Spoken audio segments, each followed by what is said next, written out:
Com a oração de Jesus, damos por início, então, os estudos da noite de hoje. Pai nosso, que estais no céu, santificado seja o vosso nome, venha a nós o vosso reino, seja feita a vossa vontade, assim na terra como no céu. O pão nosso de cada dia nos dai hoje, perdoai, Senhor, as nossas dívidas, assim como nós perdoamos os nossos devedores. E não nos deixeis cair em tentações, mas livrai-nos, Senhor, de todo mal, que assim seja, graças a Deus.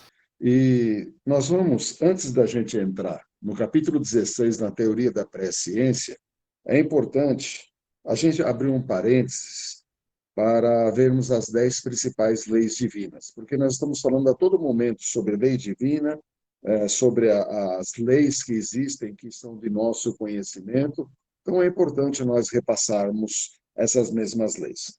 Então nós sabemos que existem as leis divinas e que as 10 principais divinas e naturais. No primeiro momento, nós vamos ver a lei de adoração, tá? Que é a questão da prece, da própria adoração, da vida contemplativa. Depois, nós vamos ver a lei do trabalho, a necessidade do trabalho, as questões do trabalho, o porquê precisamos trabalhar, e disso gerando a questão também da lei do progresso. Mas, na sequência que mostra para nós aqui, nós vamos ver a lei de reprodução. E a lei de reprodução fala da sucessão, do aperfeiçoamento das raças, da questão da população do globo. Tudo isso nós estamos subordinados a essas leis. A lei de conservação, que fala do instinto de conservação, os meios de conservação, o necessário, o supérfluo. Tudo isso, quando nós olhamos na lei de conservação, é aquele momento que nós cuidamos do nosso corpo, que nós precisamos ter todo o cuidado para continuarmos a viver ou estarmos encarnados aqui nesse planeta. Depois nós vamos ver a lei de destruição, aonde o parênteses abre um pouco mais, da destruição necessária e a destruição abusiva. E nós estamos passando por um momento que talvez muito dessa destruição abusiva ocasionada por nós mesmos está acontecendo, os flagelos destruidores, as guerras, a crueldade, tudo isso está dentro do processo da lei de destruição. A lei de sociedade, que fala da necessidade da vida social, a vida de isolamento, mas aqui o isolamento está muito mais ligado à questão dos chamados eremitas e os laços de família. Então, essa lei de sociedade ela está extremamente vinculada à questão da necessidade da vida social e dos laços de família. E a gente vê depois a lei do progresso, que é vinculada à lei do trabalho, porque a lei do trabalho traz por consequência a lei do progresso. E aí nós vamos ver a marcha do progresso, nós vamos ver a civilização, o progresso das chamadas leis e a influência do nosso espiritismo sobre o progresso.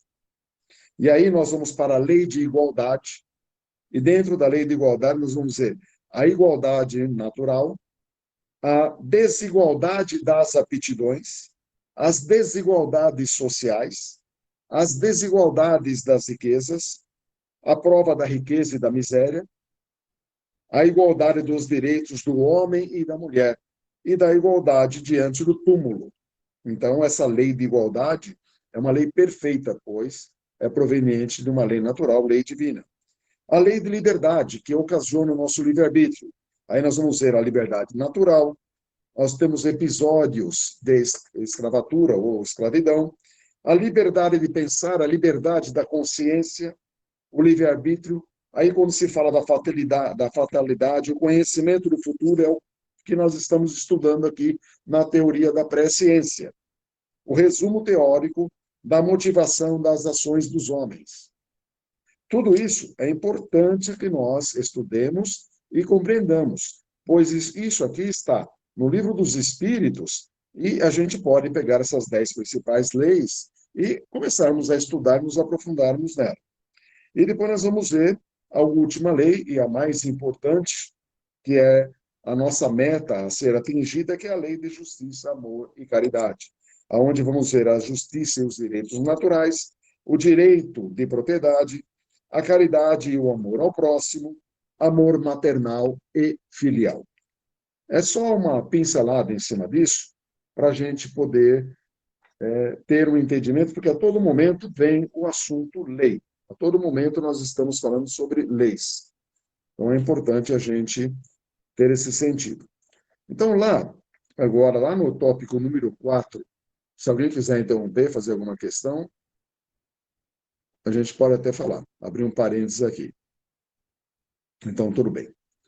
Então, lá no tópico 4, nós vamos ver, no capítulo 16 da Teoria da Presciência, no livro da Gênesis, entretanto, como o homem deve concorrer para o progresso geral, e que certos sucessos devam resultar de sua cooperação, pode ser útil em casos especiais que ele seja informado a respeito de tais sucessos, a fim de que prepare os caminhos e se conserve pronto a agir quando vier o momento.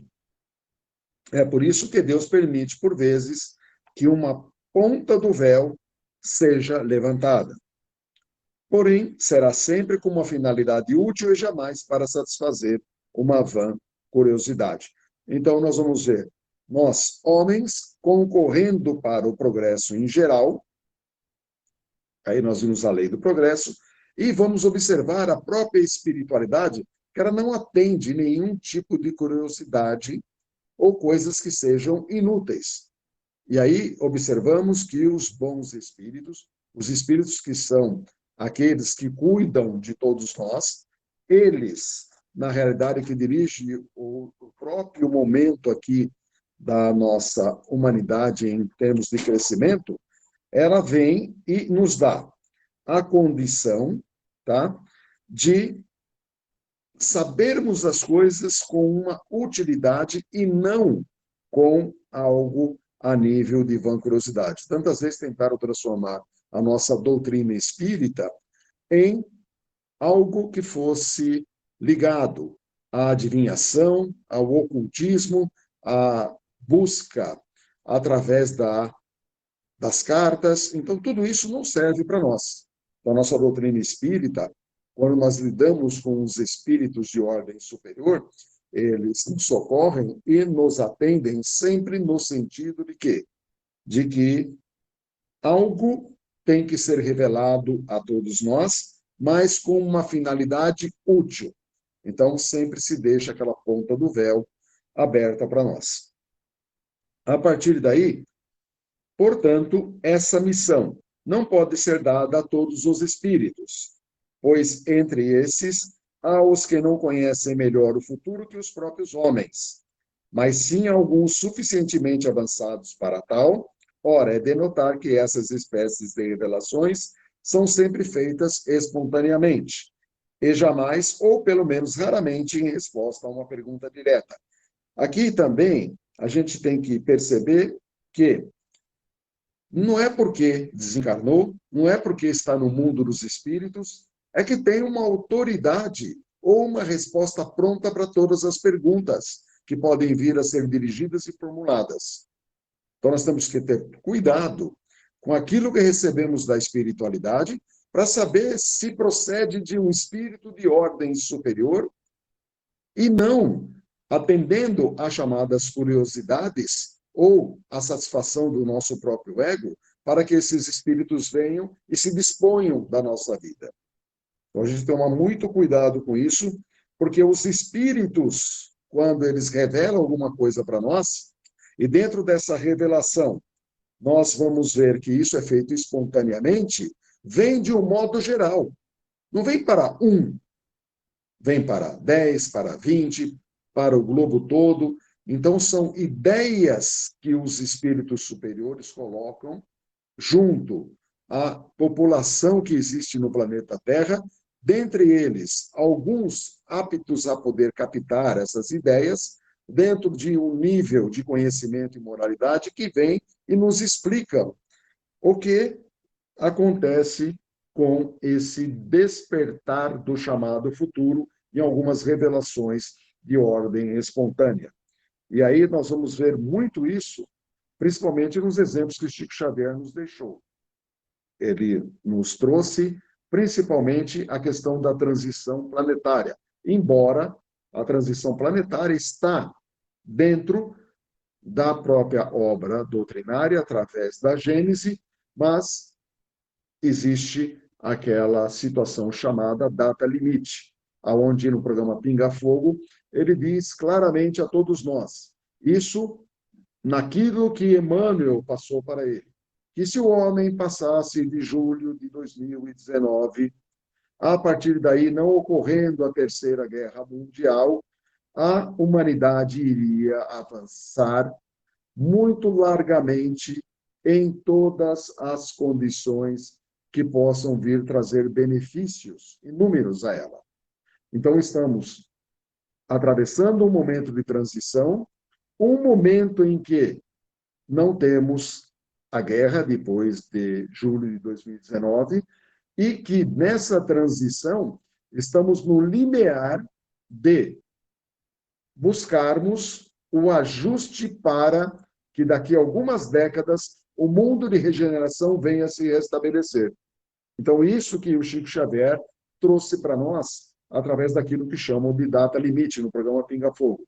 É esse tipo de situação, e ele dando essa mensagem espontaneamente, nós vamos ver que, na assessoria de Emmanuel, tudo condiz o que com a nossa doutrina espírita. Tá? Tudo bem até aqui? Nós vamos partir agora para o tópico número 5. E se alguém quiser falar alguma coisa, quiser fazer alguma colocação. Marcos, Sim. na sua opinião, qual poderia ser, como ele diz aqui, sempre com um objetivo útil? Qual seria alguns exemplos de objetivo útil para se colocar o futuro para a gente?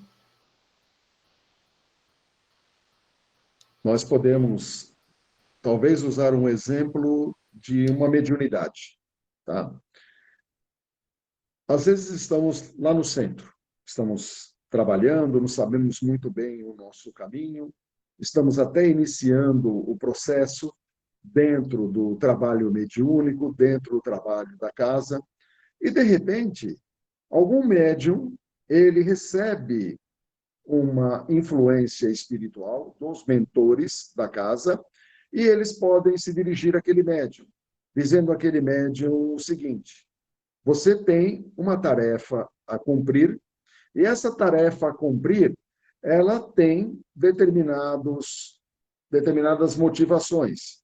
E uma delas é levar conhecimento lá para frente, para que muitos aprendam sobre a doutrina.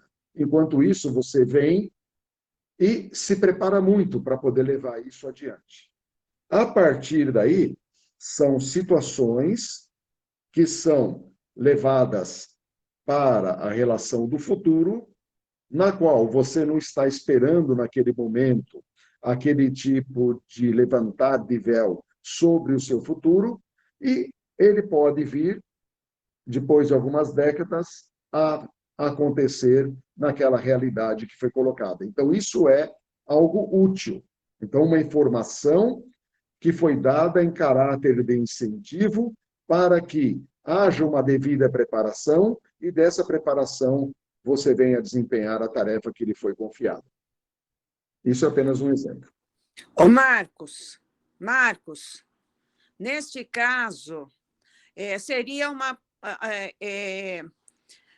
médium, para o médium que recebe esta comunicação, seria um futuro presente, seria isso. E algo que iria acontecer no futuro para seria uma predição. Pode ser porque pode acontecer de imediato, né? Sim, e a predição é o que, num futuro, é o que vai acontecer. Mas para o médium, aquilo já está acontecendo, né? Sim. Porque ele está recebendo essa comunicação.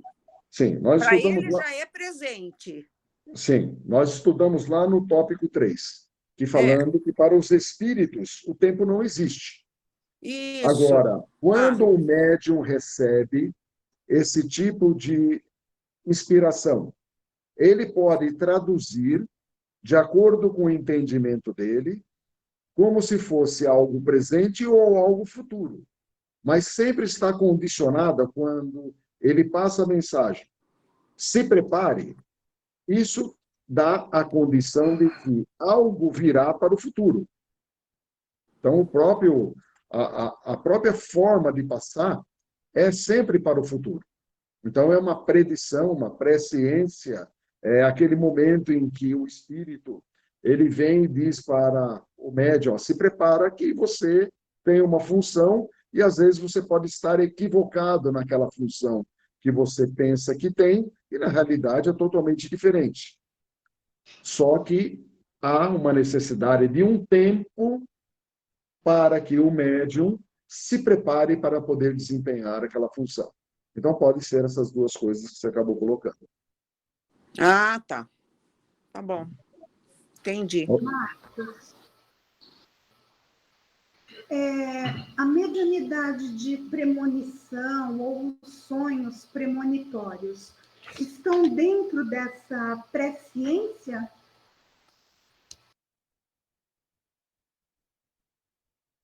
Sim, a gente pode dizer que quando se tem os sonhos premonitórios, há um encontro espiritual. E se há um encontro espiritual, nós vamos ver até, acho que não sei se é no 5 ou no 6, que o médium, quando a informação é útil, quando a informação ela precisa ser levada adiante, tanto para o próprio médium quanto para um terceiro, ele vai guardar a lembrança, ele vai guardar a ideia inata desse sonho. Tudo dentro do que a espiritualidade coloca para nós como necessário, como aquilo que nós precisamos de entendimento para que aproveitemos aquelas comunicações. Por isso que a espiritualidade trabalha sempre num caráter de necessidade e de utilidade, e nunca para poder satisfazer as nossas curiosidades. Então, não adianta a gente sentar frente ao mentor espiritual, através de um médium, seja ele qual for, e perguntar o nosso futuro. Olha, gostaria de saber o que eu vou fazer daqui a 20 anos na minha vida. Ou gostaria de saber como minha mediunidade vai se processar daqui a 40 anos. Gostaria de saber se eu vou continuar com minha saúde. São questões importantes, mas que, de alguma maneira, seria aquela que irá atropelar determinados tipos de comportamentos que nós temos e que não adianta de nada e não vai levar a lugar nenhum. Então, os espíritos não vão nos responder isso. Agora, se nós sentarmos na frente de um mentor espiritual e o mentor espiritual, espontaneamente, antes de nós perguntarmos, falar alguma coisa a respeito de um assunto que nos interessa e venha a ser útil para a espiritualidade e útil para nós, então nós vamos receber essa informação. Tudo dentro do que os bons espíritos podem vir a atuar junto às nossas vidas. E lembrando sempre, em que nenhum momento há uma condição de violentar o nosso livre-arbítrio. É dado a nós sempre o direito de escolha. Ou nós vamos escolher buscar esse crescimento, ou podemos estacionar, ou podemos simplesmente desistir até da condição mediúnica, se nós assim quisermos. Olha, não quero mais continuar com isso, embora você tenha falado que eu tenha um futuro dentro do campo mediúnico, mas eu não estou muito interessado nisso. Não estou pronto, não estou apto. Tem todo o direito. Por isso está dentro da lei de liberdade, livre-arbítrio. Então, ninguém é obrigado a tal. Mas a gente tem que entender, por isso que é importante o estudo da doutrina. Quanto mais estudarmos a doutrina espírita, nós vamos saber das motivações que os espíritos têm para poder trabalhar junto a nós, principalmente nos auxiliando na nossa trajetória de encarnação. Então, nós precisamos deles.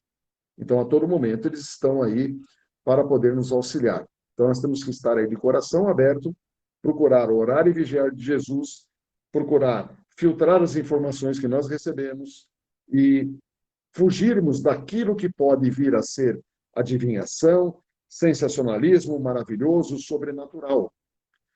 Poder de cura, nada disso. Poder da cura está nas mãos de Deus e nós somos simples intermediários que podemos levar aquela energia àquela pessoa que, porventura, tem o merecimento e chegou o tempo de se finalizar o seu karma. Mas não foi produzido por nós. Foi todo um contexto trabalhado, organizado, planejado, com objetivos pela espiritualidade superior. Aí nós podemos levar aquele processo de cura. E é importante nós falarmos sobre isso, porque sempre achamos que, por sermos médiums, estamos na condição de recebermos as notícias em primeiro lugar, ou de termos as energias de cura em primeiro lugar, ou de podermos estar isentos ou protegidos dos perigos. Não é nada disso. O único privilégio que nós temos por sermos médiuns espíritas é o fato de conhecer por antecipação a vida espiritual. É somente isso. No demais, somos apenas instrumentos da espiritualidade. Mais alguma questão? A gente já pode ir para cima. Eu queria só falar o seguinte, né? Que dentro disso tudo que a gente leu aqui agora e que você colocou, quando ele fala, né? Espíritos suficientemente avançados para isso. Aquelas pessoas, né, que buscam cartas, búzios, essas adivinhações, né, como você colocou agora, elas são sempre, então, amparadas, se é que pode-se usar essa palavra, por espíritos zombeteiros, por espíritos enganadores, né? Porque os superiores, eles não se prestam a esse tipo de situação, né? Com adivinhações, como você falou, de doença, do futuro, do que vai acontecer daqui 5 anos, 20 anos. Então, enfim, a gente sempre tem que estar atento a isso, né? Quando a gente for buscar algum tipo de resposta para nós mesmos, né?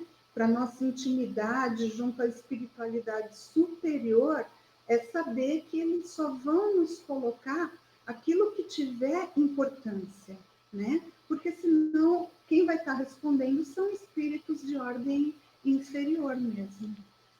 Só isso. É importante isso que você falou, porque você pergunta a uma porta, a porta pode te responder.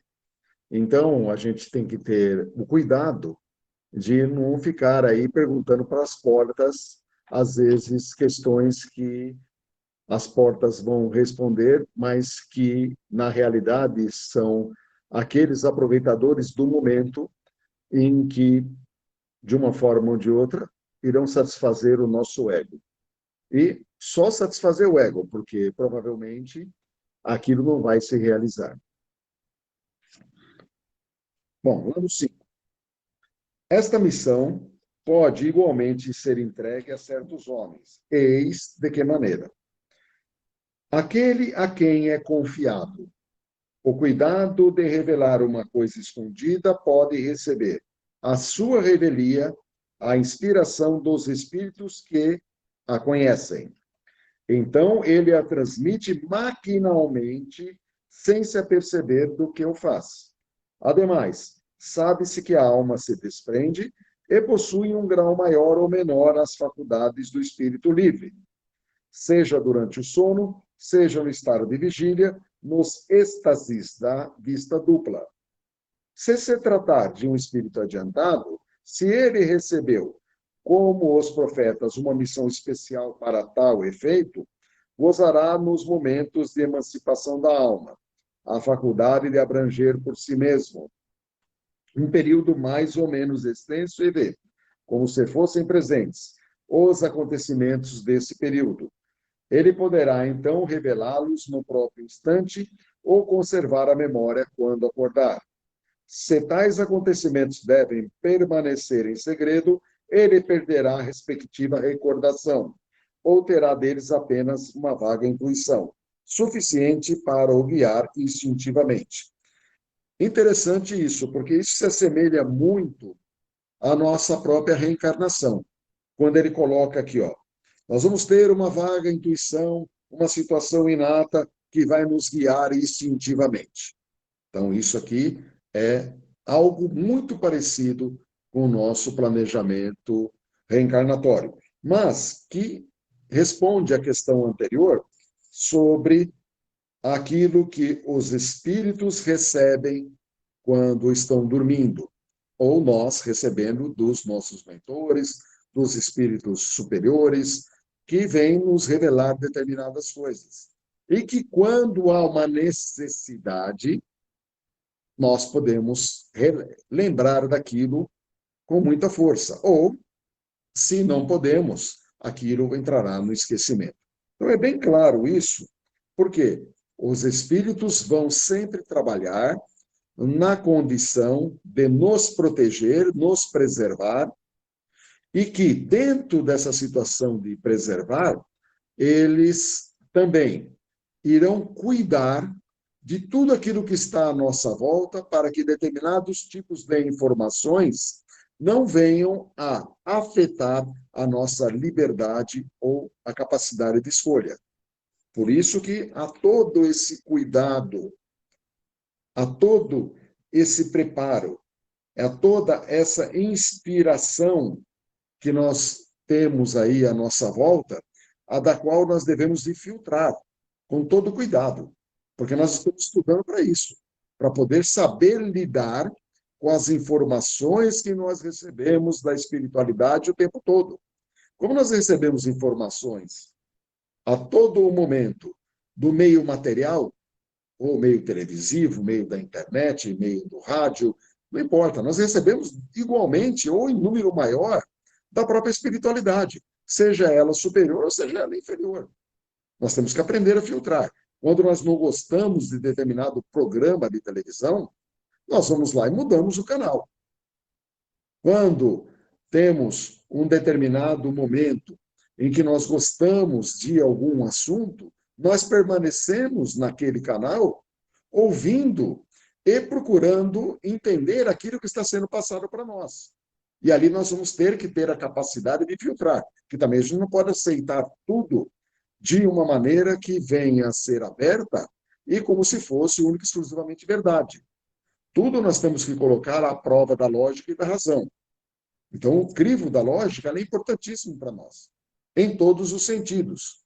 Por quê? Não podemos esquecer que espíritos iguais a nós, estão na espiritualidade e, às vezes, são até mais inferiores que a nós mesmos, que têm menos conhecimentos que nós mesmos e que, às vezes, se infiltram no nosso meio justamente para ocasionar a dúvida em relação a nós. E, às vezes, vem com ideias que nós podemos vir a julgar como nossas, mas que são ideias esdrúxulas, ideias extremamente perigosas, ideias que nós estamos captando e estamos assumindo como se fosse algo que está vindo de nós mesmos e que aquilo ia ser a salvação, ou mesmo algo que iria nos levantar a vida. Então, podemos ter aí inúmeros tipos de informações que, tanto materialmente quanto espiritualmente, que são extremamente perigosas para nós. Então, nós temos que sempre estarmos alertas. Tá? Alguma questão aqui no 5? Pelo que eu estou entendendo, esse conhecimento do futuro, ele então é dado pelos espíritos superiores aos encarnados. Agora, minha pergunta, apenas aos médiuns, Marcos? E qualquer tipo de mediunidade ou para qualquer pessoa?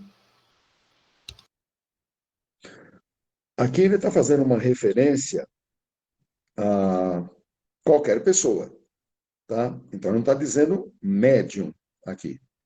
Mas nós sabemos, quando estudamos lá o livro dos médiuns, que qualquer tipo de sensação que oriente a algo que nós não entendemos, ele pode vir a ser processado como uma mediunidade. Ou seja, então nós temos sentidos em nós e que nós, por vezes, quando não temos o conhecimento, não atribuímos isso à chamada mediunidade, mas mediunidade é a capacidade de relação com o mundo dos espíritos. Qualquer pessoa, quando ela tem uma oportunidade ou quando ela encarnou com determinada possibilidade, ela pode revelar alguma coisa. Então, ela não precisa ser necessariamente um médium espírita. Ele pode ser um pastor, pode ser um padre, pode ser um membro do culto, ele pode ser um político, não importa. Se aquela mensagem ela é útil, ela vai trazer uma situação que vai gerar um benefício a uma coletividade, o meio, o instrumento, pouco importa. O que importa é que aquela mensagem precisa ser divulgada. Então, os espíritos se utilizam espontaneamente de muitos que necessariamente não precisam ser médiuns espíritas. Eu não pensei nos médiuns espíritas. Na verdade, eu estava me referindo a uma mediunidade ostensiva. Porque esses que você citou, por exemplo, eles podem não ser espíritas, né? Mas tem uma mediunidade mais ostensiva, até mesmo sem saber, né? Mas na qual o seu organismo já foi preparado para aquilo, não é isso? Todo o médium que é trabalhador e que vem com uma missão especial, ele tem uma preparação dentro do seu campo perispiritual e, por consequência, o seu corpo de carne. Então, ele tem uma preparação.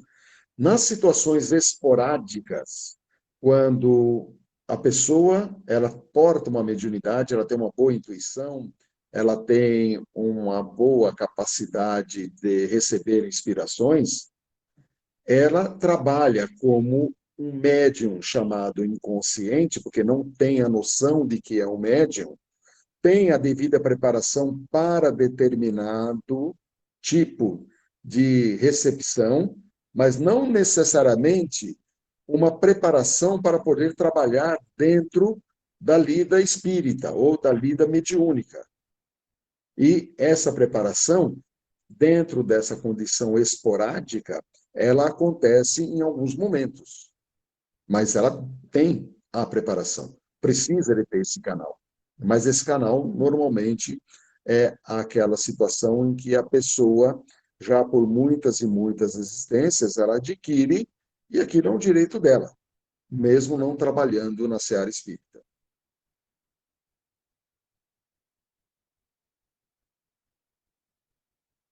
Tudo bem, então? Então, vamos lá para o 6, então. É assim que se vê essa faculdade desenvolver-se providencialmente em certas ocasiões. Nos perigos iminentes, olha como ela está dentro da situação, que ela não precisa ser algo ostensivo, ela não precisa ser daquele médium que é o trabalhador, que está há muitos anos dentro da doutrina ou dentro do mediunato, mas ela pode acontecer a qualquer momento. Então, é assim que se vê que essa faculdade desenvolver-se providencialmente em certas ocasiões, nos perigos iminentes, nas grandes calamidades, nas revoluções, e que a maior parte das seitas perseguidas tem tido numerosos videntes. É assim ainda que se tenha visto grandes capitães marchar resolutamente contra o inimigo, com a certeza da vitória. Homens de gênio como Cristóvão Colombo, por exemplo, procuraram o objetivo prevendo, por assim dizer, o momento no qual o atingirão é que eles viram o alvo, que não é desconhecido para seu espírito. Aqui entra a situação de algo que já está pré-determinado dentro da visão daquele espírito, que ele cita aqui, o Cristóvão Colombo, com certeza está fazendo referência ao descobrimento da América, tudo já estava planejado. Então, ele sabia que ele ia partir do porto e que, partindo do porto, ele ia atingir o objetivo dele. Ele não tinha dúvida nenhuma em relação a isso, porque aquela ideia inata estava tão forte dentro dele, tão consolidada, e que ele era um homem de gênio, e que toda a base fundamental dos alicerces que ele poderia ter no campo da preparação estavam tão latentes, que ele não teve dúvida alguma. E isso acontece com muitos espíritos que têm missões pré-definidas. Como se o arquivo, o HD, já tivesse informações sobre situações que vão acontecer no futuro, mas que estavam lá intimamente gravadas. E aí vem a questão da predição, que a Linda disse aí. O dom da predição não é, pois, sobrenatural. Não é sobrenatural. Tanto quanto uma porção de outros fenômenos. Repousa sobre as propriedades da alma e sobre a lei das relações do mundo visível e do mundo invisível, a qual o Espiritismo vem tornar conhecida. Essa teoria da presciência não resolve, talvez, de maneira absoluta, todos os casos que a revelação do futuro pode apresentar, mas não se pode deixar de convir que ela possui seu princípio fundamental. Olha que interessante. O dom da predição não é sobrenatural. Ele não está no maravilhoso, não está nas coisas que a gente pode dizer que são assim hiper diferentes, nada disso. Elas estão alicerçadas nas propriedades da alma. O quê? O que é a propriedade da alma? São suas características, aquilo que é seu, aquilo que você pode formar como alicerce do seu interior, do seu eu. E aí nós temos inúmeras informações guardadas dentro de nós.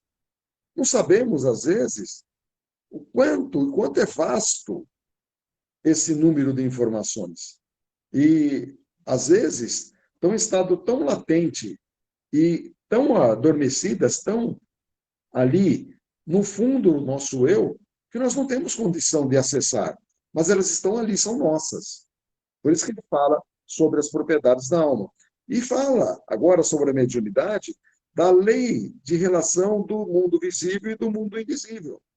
Então, quem tem essa relação entre esses dois mundos? É aquele que é médium consciente, que sabe como são e funcionam essas relações e que somente a doutrina espírita pode explicar. Porque não tem outra doutrina que nós conhecemos que vai explicar para nós as relações entre o mundo visível e o mundo invisível. Não tem. É somente a doutrina espírita. E aí nós vamos perceber que essa revelação do futuro, ela é algo latente, algo que pode acontecer, mas que não vai também trazer algo que vai levar para o maravilhoso ou sobrenatural. É algo absolutamente natural. Sempre será natural. E assim que funciona. Tudo bem até aqui? Marcos, Oi. quando ele fala aqui em propriedades da alma, quando ele fala em propriedades da alma, o que seriam estas propriedades? Seria o grau de moralidade do espírito? Então, a propriedade da alma são os arquivos das vivências passadas, de todo tipo de conjunto de conhecimento, e que também vai incluir a questão moral ou a própria depuração do espírito, mas aqui está a condição dos chamados fenômenos, que explica-se como mediunidade, aonde dentro dessa mediunidade ela está estabelecida entre a lei das relações do mundo visível e invisível. Ou seja, nós vamos perceber que a predição não é sobrenatural, mas que ela repousa sobre as propriedades da alma. Ou seja, é algo absolutamente normal, aonde qualquer um, tendo um alicerce a nível de conhecimento e talvez o mínimo de moralidade, ele vem a ter esse tipo de informação. Então, a informação dele, em conjunto com a informação da espiritualidade, é como se, lá no tópico 225 do Livro dos Médiuns, nós vemos como funciona a mediunidade em todos os níveis, independente da forma que ela se processa no indivíduo, nós vamos perceber que a soma dos conhecimentos anteriores, junto com a soma dos conhecimentos atuais, mais o conhecimento dos espíritos, elas servem para poder basear e lastrear informações ou comunicações. Isso são propriedades da alma. E é nisso que nós vemos o quanto que a doutrina espírita nos explica em relação à nossa própria mediunidade. Então, nós sempre vamos olhar a nossa mediunidade como uma questão própria, orgânica, uma questão de preparo e que pode vir a ter, dentro de suas propriedades, que podemos vir a designar como propriedades da alma, aquilo que podemos guardar a nível de informação. É interessante quando, dentro dos exemplos, inclusive acho que vai ter o exemplo um pouco mais para frente, pessoas que falam outras línguas, ou que viveram outras vidas, e aquela língua está latente dentro da condição de seu conhecimento. E ele, tendo o acesso, ou a espiritualidade acessando esse campo dentro das propriedades da alma desse médium, o indivíduo, ele torna aquele estado latente como um estado lúcido. A partir daí, aquele médium, ele começa a se expressar em outros idiomas. Mas ele só consegue se expressar em outro idioma tendo essa busca no interior dele através da interferência de um espírito que vem e resgata essa facilidade ou essa lembrança de existências passadas aonde ele dominava aquele idioma.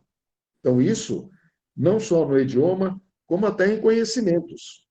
Alguns cientistas que já vieram guardados ou preparados com determinadas informações em estado latente e que, sem se perceber que estavam em relações diretas com os espíritos ou o mundo invisível, essas lembranças são levadas à tona, vêm para o estado de lucidez e, embora sejam informações do mérito e da capacidade daquele espírito encarnado, com a ajuda da espiritualidade, aquela informação, ela se atualiza e se coloca em relação com o mundo material. E tudo isso é a situação que nós vemos chamada mediunidade, independente dela ser consciente, lembrando que a mediunidade consciente é aquela que você sabe que você tem. E a mediunidade inconsciente é aquela que nem se sabe e nem se apercebe que você tem qualquer tipo de relação ou comunicação com o mundo dos espíritos. É isso que a gente precisa deixar bem claro.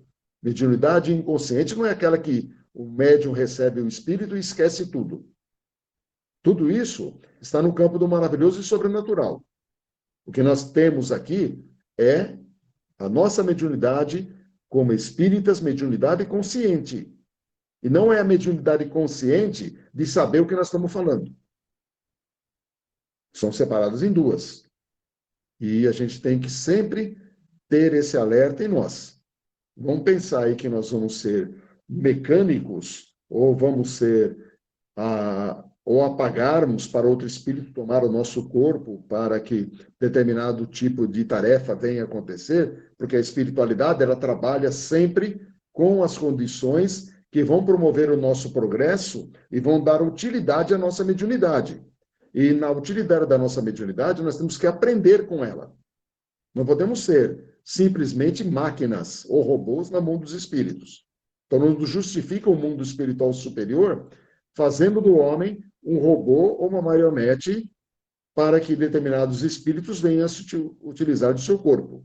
Então, nós temos que fugir desse tipo de raciocínio, que ele não serve para nós. Então, nós estamos aqui para poder quebrar todos esses elos de situações do passado e que persistem até hoje, mas que nos mantém acorrentados junto à ignorância. Então, a mediunidade não é nenhum tipo de algo que venha a ser sobrenatural, maravilhoso. A mediunidade, ela tem o caráter para nós espíritas, como médium espíritas, aqueles que precisam fortalecer o seu cabedal do hoje, somar com o cabedal do ontem e também receber o influxo do cabedal da espiritualidade. Então, são três, é uma tríade que nós vamos somatizar e vamos transformar em momento de lucidez. A partir daí, vamos expressar a comunicação para os espíritos, para o mundo de relação, que é o mundo físico, e vamos levar a mensagem adiante. Lembrando que tudo isso é mediunidade que se sabe que se tem, portanto, uma mediunidade consciente.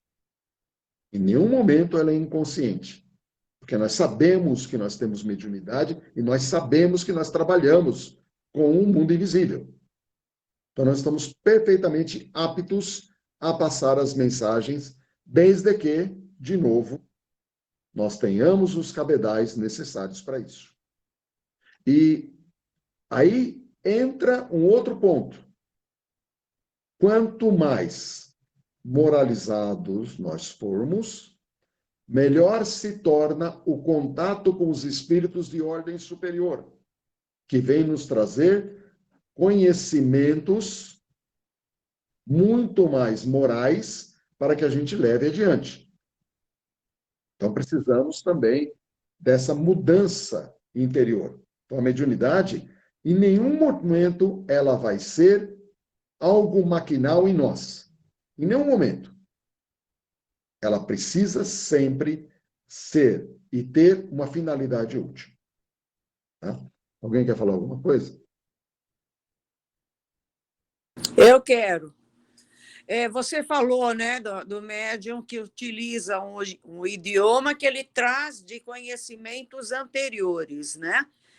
André Luiz nos dá um exemplo no livro Nos Domínios da Mediunidade, onde a médium, na atual encarnação, desconhecia uma determinada língua e, enquanto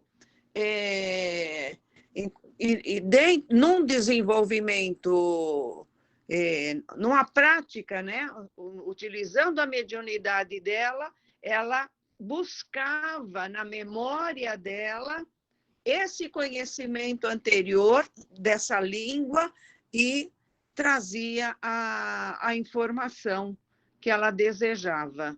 Está no livro Nos Domínios da Mediunidade. E ele explica direitinho como que funciona esse processo. Só isso para acrescentar.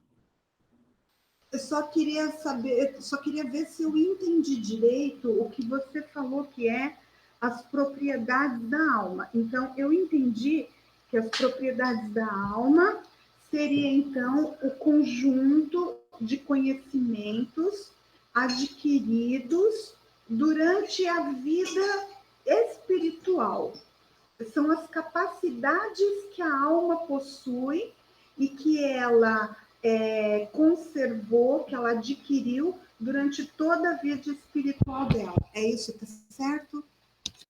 E podemos até adicionar que essas propriedades da alma também comportam os conhecimentos atuais, porque é todo um conjunto. Então, é uma soma. Então, vamos ter aquele momento anterior de vidas passadas, o cabedal dessa vida, e o cabedal da espiritualidade para manter esse momento de intercâmbio mediúnico. Tá? E tudo isso alicerçado a um comprometimento de melhora interior. Então, quanto mais melhorarmos interiormente, nós vamos ter uma relação maior com espíritos de ordem superior. Então, quanto você cresce, o mentor espiritual provavelmente, dependendo do grau de elevação dele, ele pode vir a ser substituído. Então, tudo vai depender do seu esforço.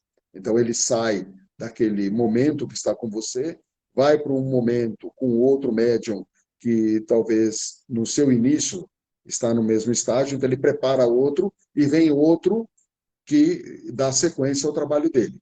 Então, na espiritualidade é muito dinâmica em relação a isso. Tá? Então, nós vamos, nesse momento, já agradecer a Deus, essa espiritualidade que vem nos acompanhando durante todo esse momento. Agradecer a Jesus por estarmos hoje aqui reunidos, aprendendo um pouco mais. E com a prece que o Mestre nos ensinou, nós vamos encerrar os estudos da noite de hoje. Pai nosso, que estais nos céus, santificado seja o vosso nome. Venha a nós o vosso reino, seja feita a vossa vontade, assim na terra como nos céus. O pão nosso de cada dia nos dai hoje. Perdoai, Senhor, as nossas dívidas, assim como nós perdoamos os nossos devedores. E não deixeis cair em tentação, mas livrai-nos de todo mal. Que assim seja, graças a Deus. Boa noite, pessoal. Boa noite a todos.